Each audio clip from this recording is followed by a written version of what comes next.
በስመ አብ ወወልድ ወመንፈስ ቅዱስ አሐዱ አምላክ። ቸርነት የባህሪ ገንዘቡ የሆነ አምላካችን ከሁሉ አስቀድሞ ከጊዜ ወደ ጊዜ ከዕለት ወደ ዕለት በቸርነቱ ጠብቆ በዚህ ታላቅ የበረከት በዓል እንድንባረክ ከቅርብም ከሩቅም ሁላችንን ያሰባሰበን አምላካችን እግዚአብሔር ስሙ የተመሰገነ ይሁን። እንደምን ከረማችሁ? እንደምን መጣችሁ? እንደምን ቆያችሁ? አሜን። የምስጋና ባለቤት አምላካችን እግዚአብሔር ስሙ የተመሰገነ ይሁን። አምላካችን ለዚህ በዓል ስላደረሰን ስሙ የተመሰገነ ይሁን። እንኳን አደረሳችሁ። የሰማዕቱ የቅዱስ ጊዮርጊስ በረከት በሁላችን ላይ ይደርብን። የምንነጋገርበት ባለን ጊዜ ከኔ ጋር የምንቆይበት የትምህርታችን ርዕስ የሚሆነው የጽድቅ አክሊል ተዘጋጅቶልኛል በሚል ኃይለ ቃል መነሻነት ነው። ሁላችንም ቃሉን በልቡናችን ለመያዝ እንዲረዳን በአንደበታችን እንናገረው። የጽድቅ አክሊል በምስኪ አትሰሙም። የጽድቅ አክሊል ተዘጋጅቶልኛል። የቃሉ ተናጋሪ የተወደደው ሐዋርያ ቅዱስ ጳውሎስ ሲሆን የምናገኘው በሁለተኛይቱ መልእክቱ ወደ ጢሞቴዎስ ምዕራፍ 4 ቁጥር 8 ላይ ነው። እንደምታውቁት መጽሐፍ ቅዱስ ሁለት ዋና ዋና ክፍሎች አሉት። ብሉይ ኪዳንና ሐዲስ ኪዳን ተብሎ ይታወቃል። ብሉይ ኪዳን የሚባለው ክፍል ክርስቶስ ከመወለዱ አስቀድሞ በአባቶቻችን በአበው በነቢያት ዘመን የገለጠውን ያናገረውን በመጽሐፍ ተጽፎ አብዛኛው ደግሞ በታሪክም በትንቢትም ማዕከል ያደረገ የመጽሐፍ ክፍል ነው።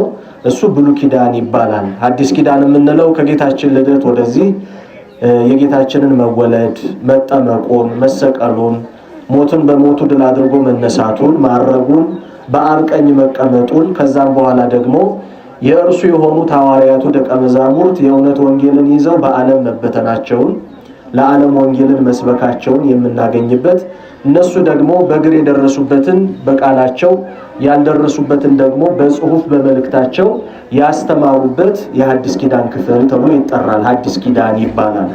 በዚህ ሐዲስ ኪዳን ክፍል ውስጥ 14 መልእክታት አሉ፣ የሚበዛው ማለት ነው። የሐዋርያው የቅዱስ ጳውሎስ መልእክቶች ናቸው። ሐዋርያው ቅዱስ ጳውሎስ ታዲያ በሕይወቱ መጨረሻ ከጻፈው መልእክት የመጨረሻው መልእክት ይሄ ሁለተኛ ጢሞቴዎስ መልእክቱ ነው። መልእክቱን የጻፈው በኤፌሶን ላይ ኤጲስቆጶስ ወይንም ደግሞ ጳጳስ ሆኖ ተሹሞ ለነበረው ለልጁ ለጢሞቴዎስ ነው። ጢሞቴዎስ ይባላል። መልእክቱን በተላከለት አካል ስም የተሰየመ ስለሆነ ወደ ጢሞቴዎስ ሰዎች ተብሎ ይጠራል መልእክቱ። ምክንያቱም መልእክቱ መጀመሪያ ተደራሽ ያደረገው መልእክቱ የተጻፈው በኤፌሶን ላይ ኤጲስቆጶስ ወይንም ጳጳስ ሆኖ ቤተክርስቲያንን ያገለግል ለነበረው ለመንፈስ ልጁ በትምህርት የወለደው ስለሆነ በአገልግሎት የወለደው ስለሆነ የሐዋርያው የቅዱስ ጳውሎስ የመንፈስ ልጁ ነው ጢሞቴዎስ።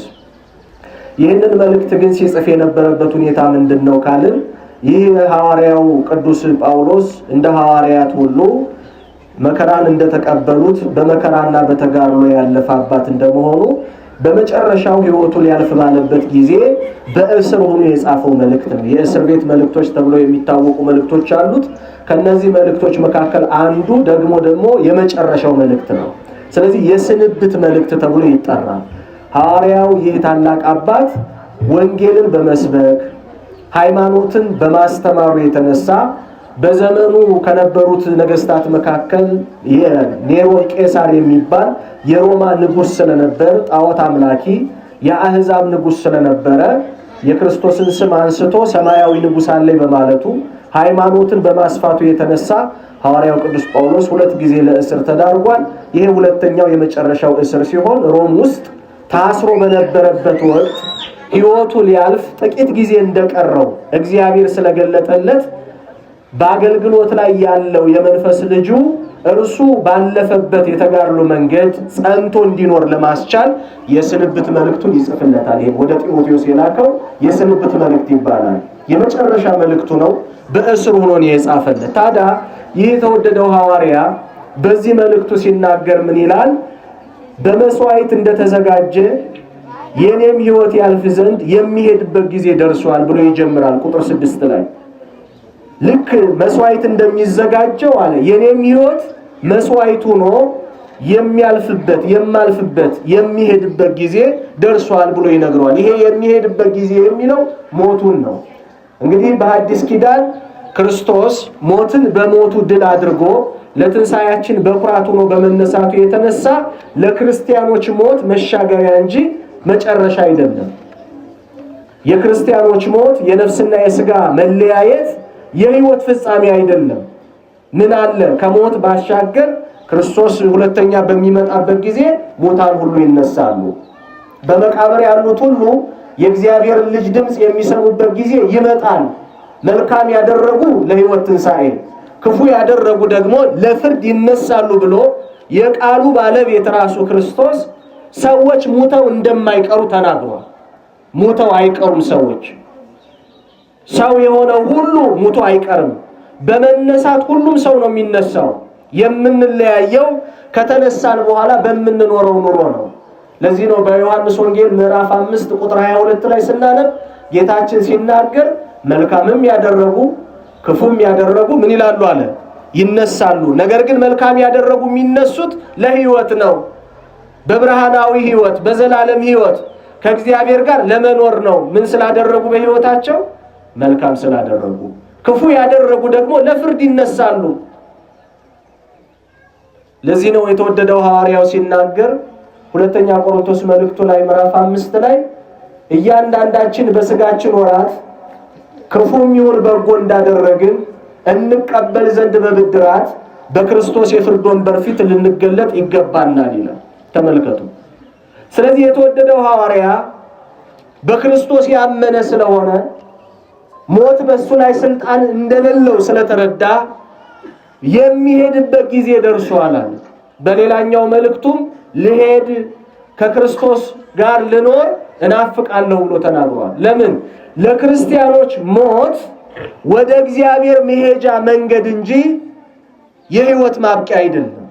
በደንብ አስተውሉ። ለዚህ ነው ጌታችን የሚያምንብኝ ቢሞት እንኳ በሕይወት ይኖራል። ምን የሚልብኝ?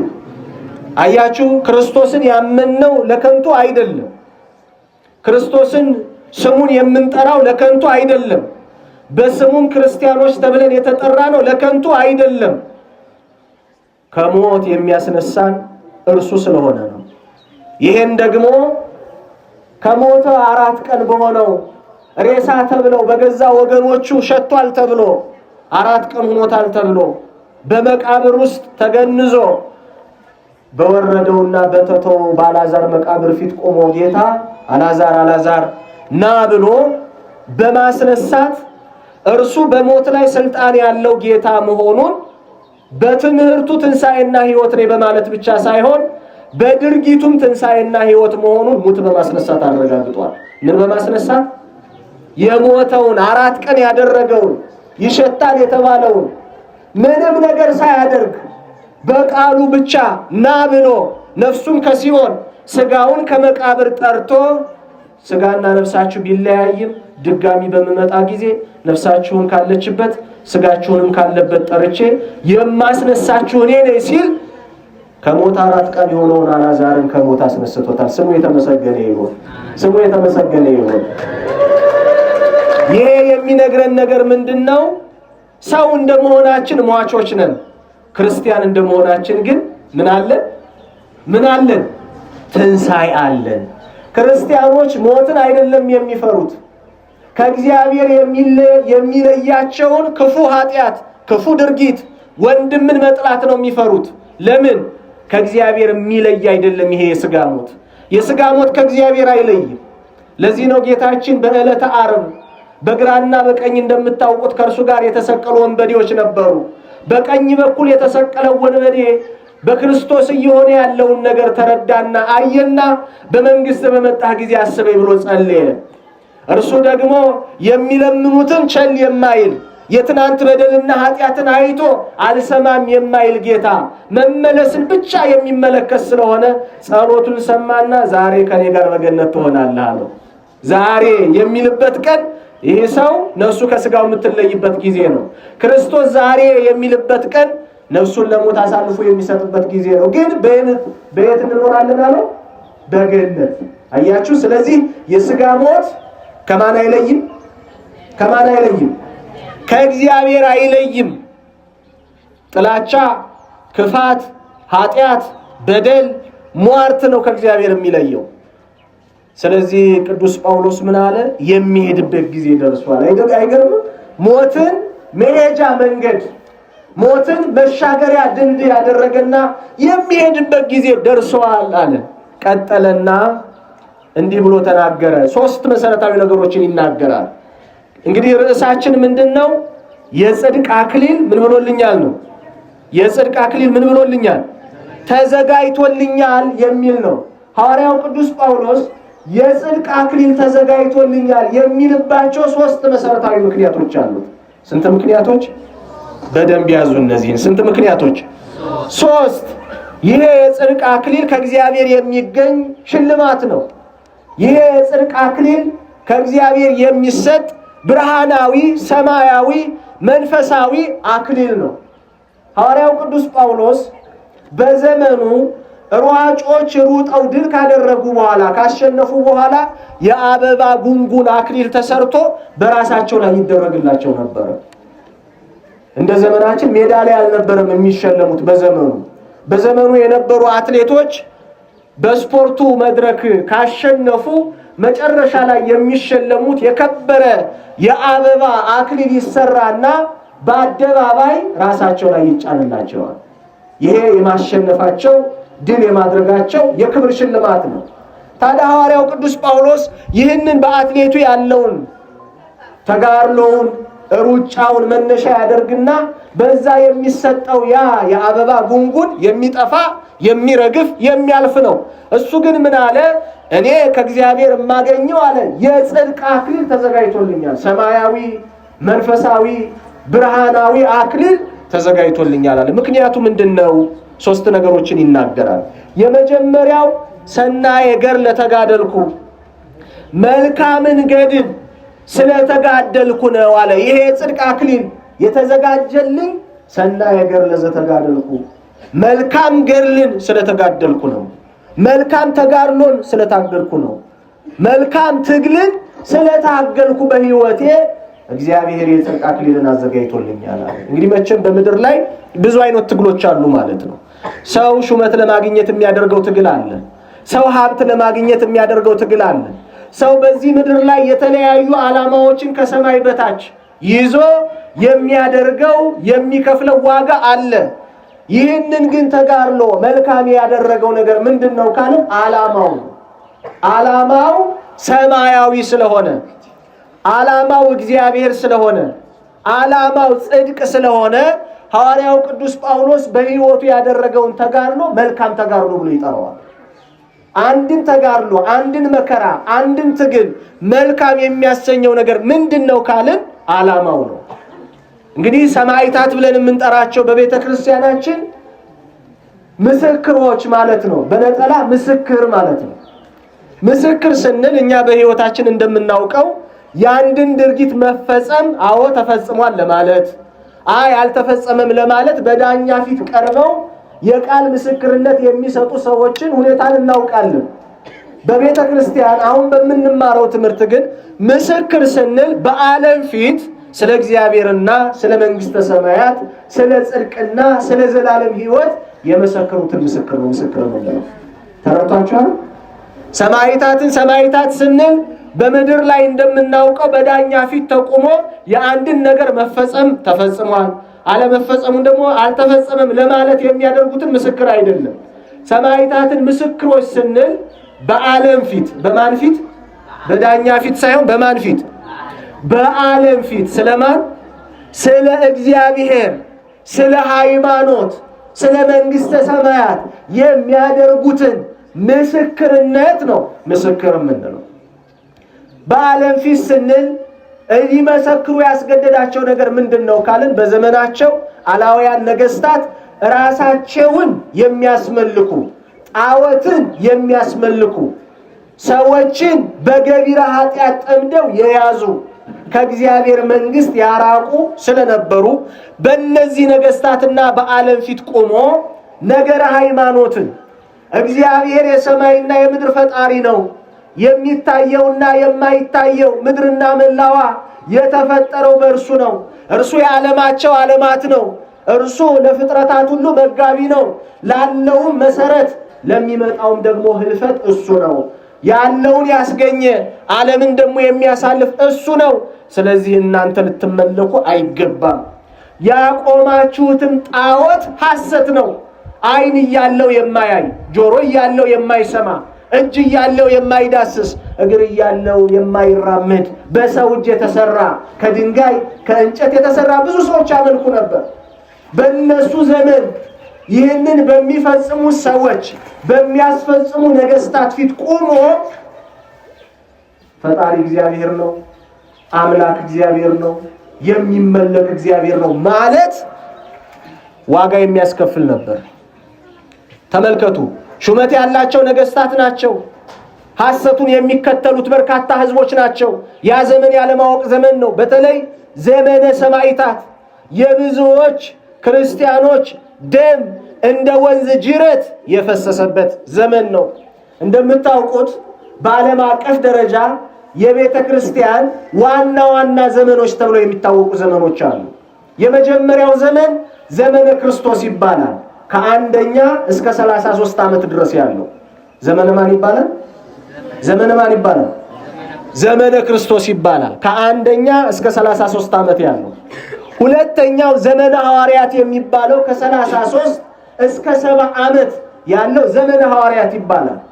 ዘመነ ክርስቶስ የምንለው ክርስቶስ የተወለደበት፣ ክርስቶስ የተጠመቀበት፣ በስጋ ተገልጦ ክርስቶስ ራሱን ለሞት አሳልፎ የሰጠበት፣ ሞትን በሞቱ ድል አድርጎ ከመቃብር ተነስቶ ለሐዋርያት ራሱን የገለጠበት ያረገበት ዘመን፣ የሰው ልጆችን ያዳነበት መድኃኒት የተፈጸመበት ዘመን ዘመነ ክርስቶስ ይባላል። ይህን ክርስቶስ ያደረገውን የፈጸመውን ደግሞ ያዘዛቸውን ሐዋርያት ይዘው የፈጸሙበት ዘመን ዘመነ ሐዋርያት ይባላል።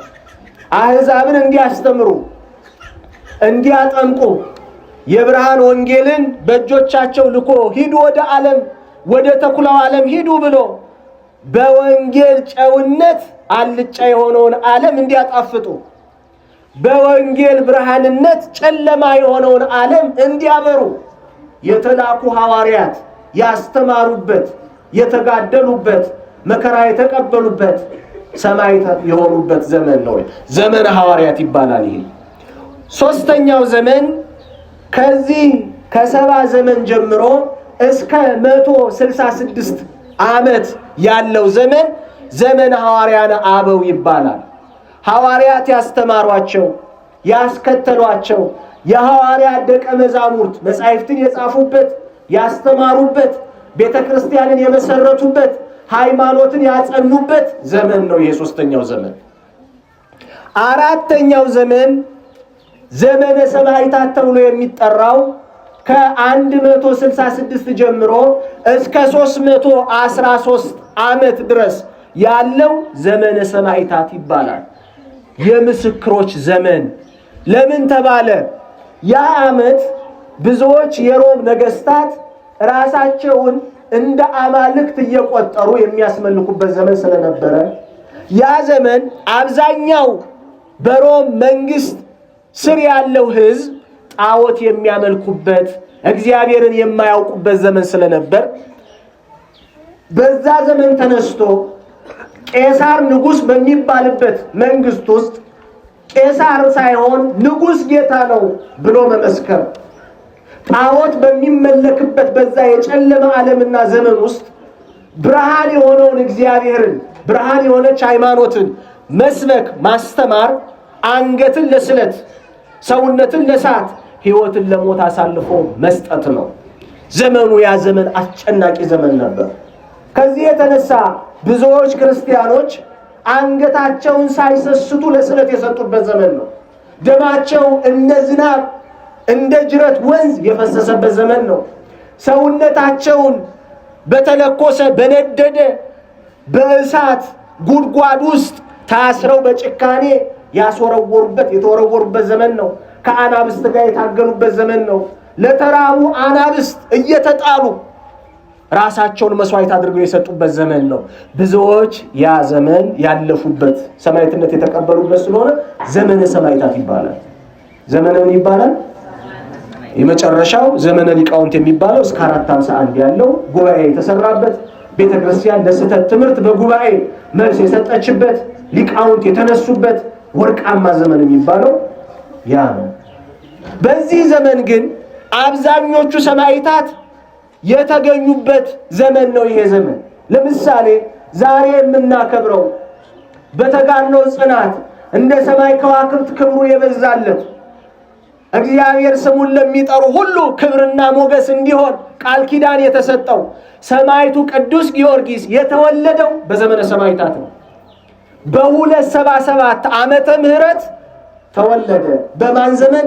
በዘመነ ሰማዕታት። በደንብ አስተውሉ። በዘመነ ሰማዕታት የተወለደው ቅዱስ ጊዮርጊስ የተወለደበት ቤት ሹመት ያለበት ቤት ነው። አባቱ መስፍን ነው። 20,000 ጭፍሮችን የሚመራ መስፍን የሆነ ሹመት ያለው ክብር ያለው ልዕልና ያለው በመንግስት ከፍተኛ ስልጣንን ያገኘ አባት ነው የነበረው። አባቱ ዘሮንቶስ፣ እናቱ ቴዎብስታ ትባላለች። እንግዲህ ይህ ስልጣን ከሀብት ያልተለየ ስልጣን ነው። ይህ ሹመት ከሀብት ያልተለየ ሹመት ነው። በዛ ዘመን ይህ ቦታ ለጥቂቶች የተሰጠ ብዙዎች ግን የማያገኙት ቦታ ነው። ጊዮርጊስ ሰማዕቱ የተወለደው ከእንደዚህ አይነት ቤተሰብ ነው። ነገር ግን ደግሞ ክርስቲያኖች ናቸው። ቤተሰቦቹ ክርስቲያኖች ናቸው።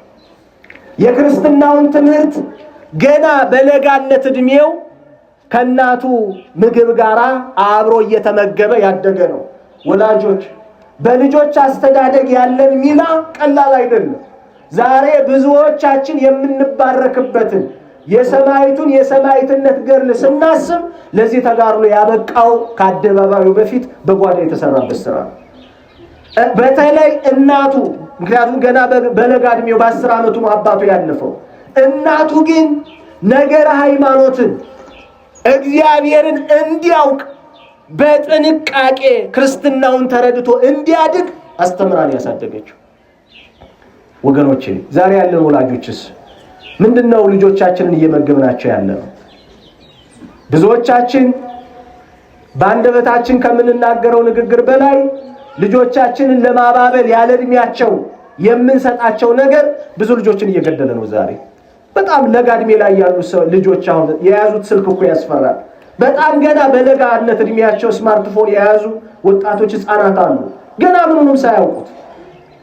እኛ የምናየውን የተለያየ የቲክቶክ የተለያዩ ማህበራዊ ድረገጾችን እነሱም ያያሉ ዛሬ። እኛና እነሱ የምንረዳበት መረዳት እኮ ይለያያል። እኛ አጥርተን መዝነን ነው፣ እነሱ ግን እንዳገኙ ነው የሚወስዱት። የህፃናት አይምሮ ስፖንጅ ማለት ነው። እኛ የምናየውን አብረው ካዩ እነዚህ ልጆች ነገ እንዴት ነው ልጆች የሚሆኑት? ወላጅነት እኮ ልጅ የፈለገውን ነገር ሁሉ መስጠት አይደለም፣ የሚያስፈልገውን መስጠት ነው ትክክለኛ ወላጅነት። እግዚአብሔርም እኮ ለኛ እንደዚህ ነው። የምንፈልገውን ሁሉ ነው የሚሰጠን ነው እንዴ? የሚሰጠን የሚያስፈልገንን ነው የሚሰጠን እግዚአብሔር። የምንፈልገውን ሁሉማ ቢሰጠን ኑሮ እስካሁን ልንጠፋ እንችላለን፣ ላንገኝ እኮ እንችላለን። በእኛ አይምሮ የፈለግነው ሁሉ ለኛ ነው የሚጠቅም የሚመስለን እንጂ እግዚአብሔር ፍጹም አዋቂ ስለሆነ ላይጠቅመን እኮ ይችላል እኛ የጠየቅነው ነገር። ታውቃላችሁ በመጽሐፍ ቅዱስ ለልጆቿ እኮ ሞት የለመነች እናት አለች። ያለ ማወቅ ለልጆቿ ምን የለመነች? አሁን ማና ወላጁና ለልጇ ሞት የምትለምን እናት ትኖራለች? ግን በመጽሐፍ ቅዱስ አለች። ምን ተከስቶ እንደሆነ ታውቃላችሁ?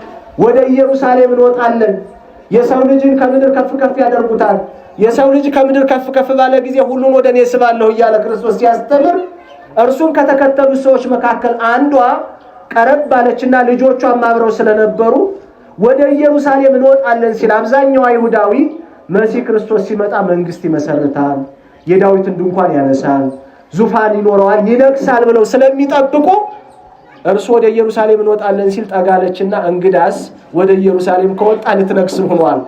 ስለዚህ ልጆችን ግራዝማችና ቀኛዝማች ምን በልልኝ ሹምልኝ አለችው።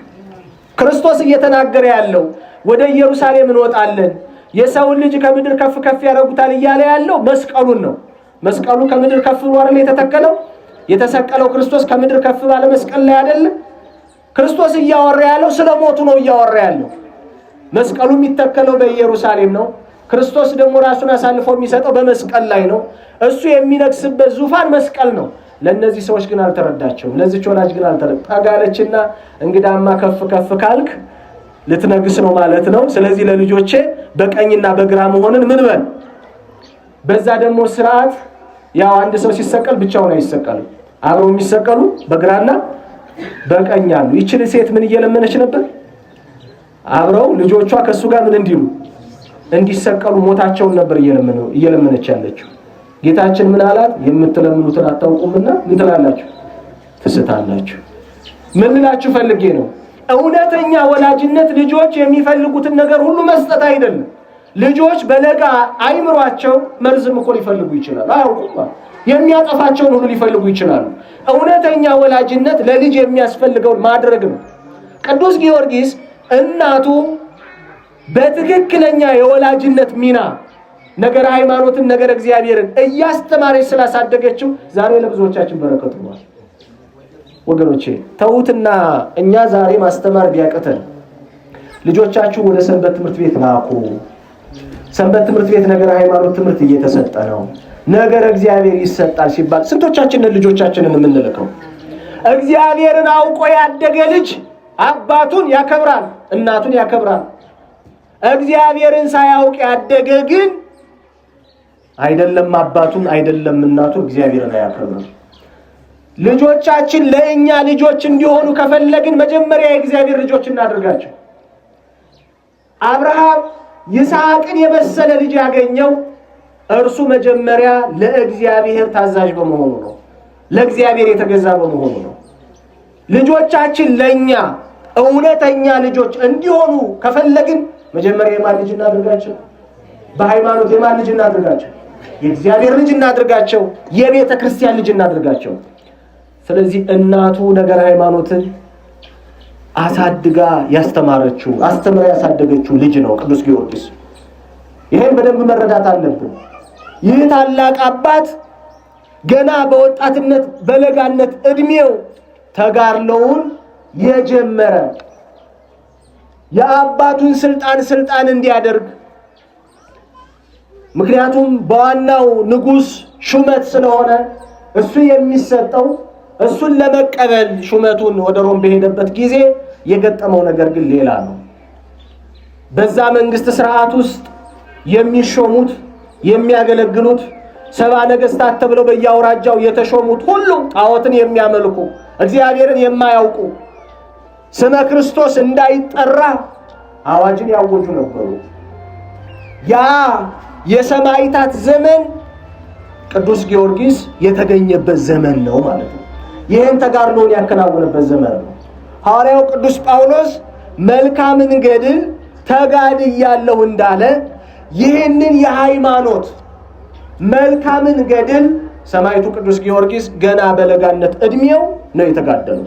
ገና በለጋነት እድሜው በ20 ዓመቱ ተመልከቱ፣ በ20 ዓመቱ ለ7 ዓመት ጣዖት አምልኮን እምቢ በማለቱ የተነሳ የመጣበትን ምድራዊ ሹመት አንሰጥም ከማለት አልፈው ሹመቱን እንደማባበያ ሕይወቱን ደግሞ እንደማስፈራሪያ እየተጠቀሙ 7 ዓመት መከራ ጽንተውበታል።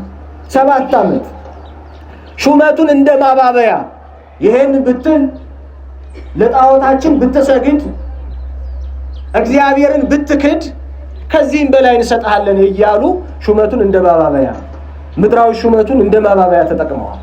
ሕይወቱን ደግሞ የተለያዩ ጽኑ መከራዎችን በእርሱ ላይ በማድረስ ሰውነቱን እንደ ሽንኩርት እየከተፉ በመንኮራኩር ደግሞ አጥንቱን እየፈጩ እየበተኑ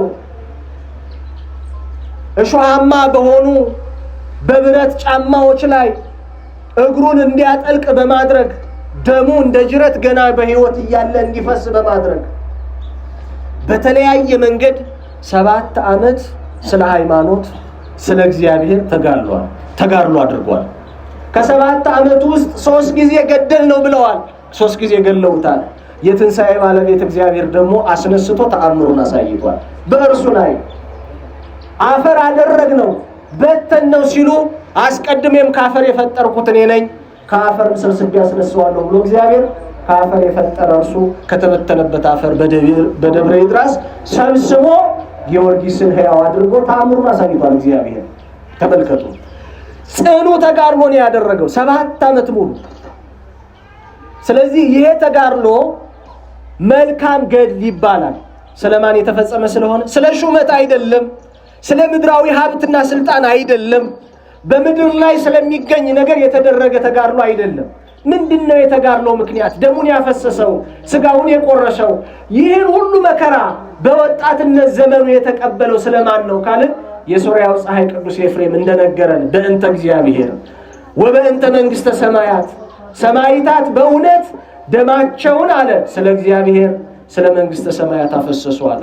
የተወደደው ሐዋርያ እንዳለው ወደ እግዚአብሔር መንግሥት በጭንቅ መከራ ልንገባ ይገባናል ብሎ እንደተናገረው ስለ እግዚአብሔር መንግሥት ሃይማኖትን አልክድም ብሎ የተቀበለው መከራ ነው። መልካም ገድል ያስባለው ቅዱስ ጳውሎስን ተጋድሎ ይሄን ነው። ምክንያቱም ቅዱስ ጳውሎስ ራሱ በዘመኑ ሃይማኖትን ለማስፋት ቤተክርስቲያንን ለማንጻት ለማጽናት የፈጸመው ተጋድሎ ስላለ ያንን ተጋድሎ ነው መልካም ገድል ያለው። ይሄ መልካም ገድል የሰማዕታት ገድል ነው። ሰማዕታት ዓላማቸው እግዚአብሔር ነው። ሰማዕታት ዓላማቸው የዘላለም ሕይወት ነው። ሰማዕታት ዓላማቸው የእግዚአብሔር መንግሥት ነው። ይህን ሁሉ የተቀበሉት ስለ እግዚአብሔር ስለሆነ ስለ ሃይማኖት ስለሆነ ተጋድሏቸው ምን ይባላል? መልካም ተጋድሎ ይባላል። ሁለተኛው የጽድቅ አክሊል ተዘጋጅቶልኛል ያለበት መሰረታዊ ምክንያት ምንድነው ካልን ወበድሬኒ ፈጸምኩ ሩጫዬን አለ ፈጸምኳል። ተመልከቱ ሩጫዬ ምን ብያለሁ? ፈጸምኩኝ። በሃይማኖት ውስጥ የተሰጠውን በተልእኮ ውስጥ የተሰጠውን ኃላፊነት በእያንዳንዱ ሁኔታ ውስጥ ቸል ሳይል እስከ ሕይወቱ ፍጻሜ ድረስ ስለፈጸመ እግዚአብሔር የሰጠውን አደራ ስለፈጸመ ምን አለ? ሩጫዬን ፈጸምኩኝ። በዚህ ውስጥ የምናስተውለው አንድ ነገር አለ። በሩጫ ሜዳ ላይ የሚሸለሙት የሮጡ ሁሉ አይደሉም፣ የፈጸሙ ናቸው አይደል? ሩጫቸው ምን ያሉ ናቸው? ምን ያሉ ናቸው? ደረጃ የሚያገኙት ሩጫቸው ምን ያሉ ናቸው? የፈጸሙ። የክርስትና ሕይወት የምንጀምረው ሳይሆን ጀምረን የምንተወው ሳይሆን እስከ መጨረሻዋ የሕይወት ዕቅታችን ድረስ ምን ምንለው ነው? የምንፈጽመው ሕይወት ነው። የምንፈጽመው ሕይወት ነው። ብዙዎቻችን በጾም ወራት ሲሆን በአብይ ጾም ሲሆን አሁን እስኪ የነበርንበትን ሁኔታ አስተውሉት። በአብይ ጾም አሁን እንዴት ነበር የነበርነው? ልባችን እንዴት ነበር?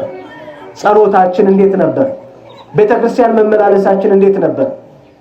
ግን ሃይማኖት በጾም ብቻ ነው እንዴ የሚኖረው? ሕይወት በጾም ብቻ ነው እንዴ? ክርስትና በጾም ብቻ ነው የሚኖረው?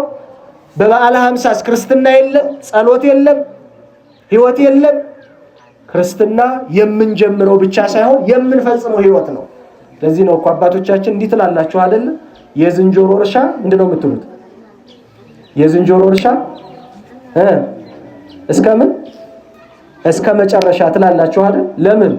ያው ዝንጀሮ ያለበት አካባቢ ታውቃላችሁ፣ እርሻው ላይ ዘር ሲዘራ ይለቅመዋል፣ ሲበቅል ይነቅለዋል፣ ፍሬ ሲያፈራ ይሸመጥጠዋል። ስለዚህ ገበሬው ከዘራባት እሸቱን እስከሚሰበስብ ድረስ ከእርሻው ምን አይልም? አይለይም። የክርስትና ሕይወትም እንደዚህ ነው። ቸል የምንልበት ጊዜ የለም። ሁል ጊዜ ክርስቲያን፣ ሁል ጊዜ እውነተኛ፣ ሁል ጊዜ ታማኝ እስከ ሕይወት ፍጻሜ። ለዚህ አይደል ጌታችን ሲናገር ኩን መሃይምናን እስከ ለሞት፣ እስከ ሞት ድረስ የታመንኩን የሕይወት አክሊልን ምን እልሃለሁ? እሰጥሃለሁ። ሰማዕታት የደረሰባቸው መከራ ስለማይሰማቸው አይደለም አክሊል ያገኙት፣ ስለታገሱ ነው። እስከ ሕይወት ፍጻሜያቸው ድረስ ስለታመኑ ነው የሕይወት አክሊልን ያገኙት። ሰማዕቱ ቅዱስ ጊዮርጊስም እንደዚህ ሆኖ 7 ዓመት የተጋደለው ተጋድሎ አይደለም 7 ዓመት ሊሸከሙት ሳምንት ሊሸከሙት የሚከብድ መከራ ነው፣ ተጋድሎ ነው። ግን በትዕግስት በጥባት የእግዚአብሔርን የሚበልጠውን መንግስቱን እያሰበ ከእናንተ ይልቅ ነፍስና ስጋን ሊያይቶ በሲኦል ሊያገባ የሚችለው እግዚአብሔር አለ እያለ እናንተ ብትገሉ ስጋን ነው ነፍስና ስጋን አንድ አድርጎ መግደል የሚችለው እግዚአብሔር ነው እያለ በጽናት የተጋደለ ሰማዕት ነው። በጽናት የተጋደለ እስከ መጨረሻው ድረስ። ለዚህ ነው ጌታችንን እስከ መጨረሻው የሚጸና እርሱ ምን ይላል አለ? እርሱ ምን ይላል? ይድናል። የክርስትና ሕይወት የጅማሬ ሕይወት ብቻ ሳይሆን የፍጻሜ ሕይወት ነው። ሶስተኛው ሃይማኖቴን አቀንኩ። ሃይማኖትን ምን ብያለሁ? ጠብቄያለሁ። የመጨረሻው ነው።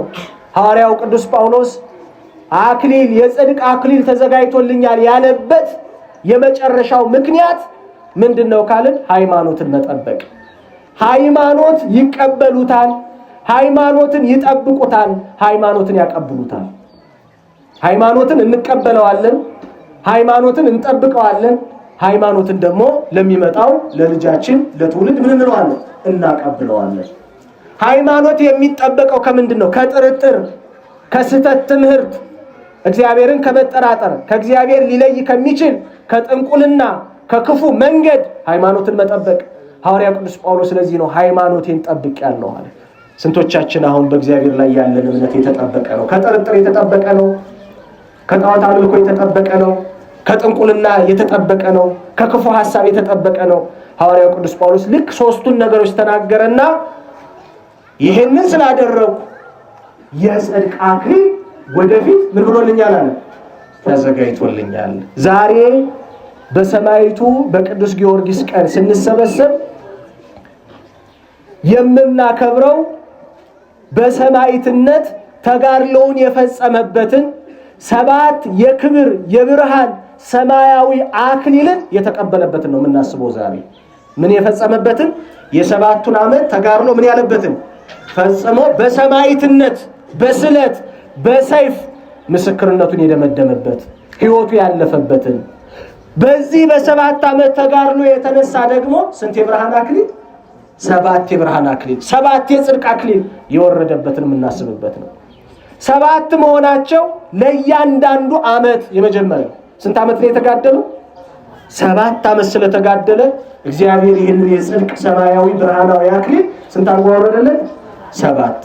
ሁለተኛው ደግሞ ቅዱስ ጊዮርጊስ 7 ነገሮች ያሉት ሰማዕት ነው። የመጀመሪያው ፍጹም ፍቅር ለማን?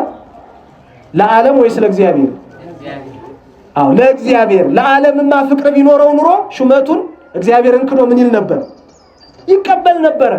ፍጹም ፍቅር ለማን? ለእግዚአብሔር። ዓለምን ያስካደ ዓለምን ያስናቀ ፍጹም ፍቅር ሰው ዓለምን ቢገዛ ቢነዳ በነፍሱ ከተጎዳ ምን ይጠቅመዋል ብሎ ማንን የመረጠ? እግዚአብሔርን የመረጠ። ይሄ ፍጹም ፍቅር ነው። ሁለተኛው ትዕግስት። መከራውን ሁሉ በምንድን ነው የተቀበለው? በትዕግስት ነው ጸንቶ የተቀበለው። ወገኖቼ በመከራ ውስጥ እንድንጸና የሚያደርገን ትዕግስት ነው። ክርስቲያኖች በእንዲህ አይነት ፈተና ውስጥ ሲያልፉ ያላቸው ትዕግስት ጽኑ ትዕግስት ነው። በአለት ላይ የተመሰረተ ጽኑ ትዕግስት። ቅዱስ ጊዮርጊስ ይሄ ነበረው። ሁለተኛው ትዕግስት ነው። ሶስተኛው ንጽህና። ቅዱስ ጊዮርጊስ የነበረው የወጣትነት ሕይወት የንጽህና ሕይወት ነው። በዝሙት ያልባከነ፣ በምንዝር ያልባከነ፣ በዓለም ክፉ ኃጢአት ያልባከነ፣ በጥላቻ ያልባከነ እድሜ ነው የነበረው። ይሄ ንጽህና ሕይወት ነው ሶስተኛው። አራተኛው የድንግልና ሕይወት። አምስተኛው እግዚአብሔር የተገለጠበት ተአምራት፣ በሱ ሕይወት ስለተፈጸሙ ተአምራት። ስድስተኛው ስለደረሰበት መከራ። ሰባተኛው ስለ ሰማዕትነቱ። ስንት አክሊል? ስለነዚህ ሁሉ ስንት አክሊል ተሰጥቶታል? 7 አክሊል ተሰጥቶታል። የምን አክሊል ካልን የምን አክሊል? የጽድቅ። ማን ነው የጽድቅ አክሊል ተዘጋጅቶልኛል ብሎ የነበረው? ቅዱስ ጳውሎስ ነበር ይህንን ያለው። ቀጠለና ግን ምን አለ? ይህ አለ ለኔ ብቻ ሳይሆን መምጣቱን ለሚጠብቁትና እርሱን ለሚወዱት ሁሉ ተዘጋጅቷል አለ። ቅዱስ ጳውሎስ የተቀበለውን ይህንን አክሊል የጽድቅ አክሊል ቅዱስ ጊዮርጊስን በዘመኑ ምን ብሎታል ማለት ነው? ተቀብሎታል። ለዚህ ሁሉ የተደረገ ነው። ስንቶቻችን ይህን ከእግዚአብሔር የሚገኘውን የጽድቅ ሰማያዊ ብርሃናዊ አክሊል አስበን በዚህ ዓለም ላይ ከእግዚአብሔር ሊለዩን የሚችሉ ነገሮችን እንለያለን ከራሳችን? ይሄ ራሳችን ልንጠይቅ የሚገባው ነው። የሰማዕቱን የቅዱስ ጊዮርጊስን ሕይወት ቤተክርስቲያን እንድናስበው ያደረገችው በመከራ ውስጥ መጽናትን፣ በሕይወት ውስጥ ንጽህናን፣ በእግዚአብሔር ፊት ፍጹም ፍቅርን፣ በዓለም ፊት ደግሞ ለዓለም ነገሮች እንድንንቃቸው ትምህርት እንዲሆነን ነው። በቅዱስ ጊዮርጊስ ውስጥ ዓለምን መናቅ አለ። እግዚአብሔርን ማላቅ ዓለምን መናቅ፣ እግዚአብሔርን መውደድ በዓለም ያለውን ክፋት፣ ሹመት፣ ተንኮል መጥላት። ለምን? ከእግዚአብሔር የሚለይ እስከሆነ ድረስ። እግዚአብሔርን የማናከብርበት የትኛውም ሕይወት ውርደት ነው። ያለ እግዚአብሔር ክብር የለም፣ ያለ እግዚአብሔር ሕይወት የለም።